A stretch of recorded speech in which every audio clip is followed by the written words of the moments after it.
agurong mga kabislok, kinasun with kalabasa at pichay. Ayan, maririkado na tayo dyan mga kabislok. Ayan na, nagpaapoy na tayo mga kabislok at ginisa na natin ang bawang, sibuyas at luya mga kabislok.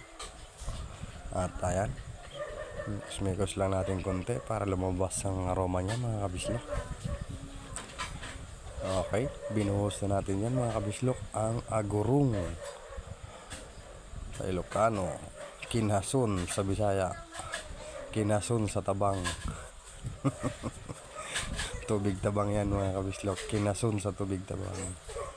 Okay, minikos-mikos lang natin yon. At ayan na, nahugasan na natin ang ating mga kalabasa at pechay mga kabislok at si Coco Mama. Yan, gagataan natin mga kabislok, ginataang agurong mga kabislok. At ayan na, ready na. Yan na, nilagay na natin mga kabislok ang kalabasa mga kabislok.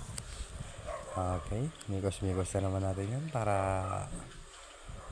lumambot mga kabislok. Ayan, pinakpan na natin at pinuksan natin ang kabislok, pero medyo matigas pa yung kalabasa mga kabislok.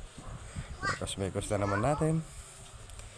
Ayan, mikos-mikos lang natin yung mga kabislok para magpantay ang kanyang mga ang lasa kabislok.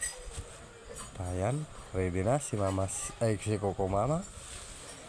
Buhos natin yung kalahati mga kabislok.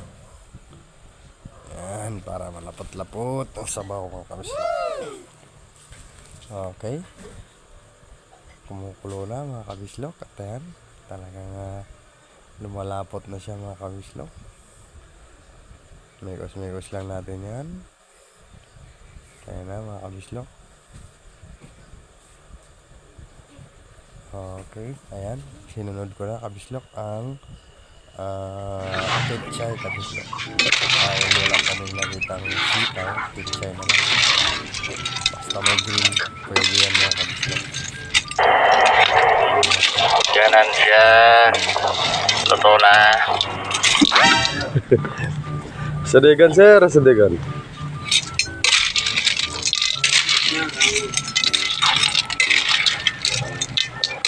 Ang sarap eh. Umuumos.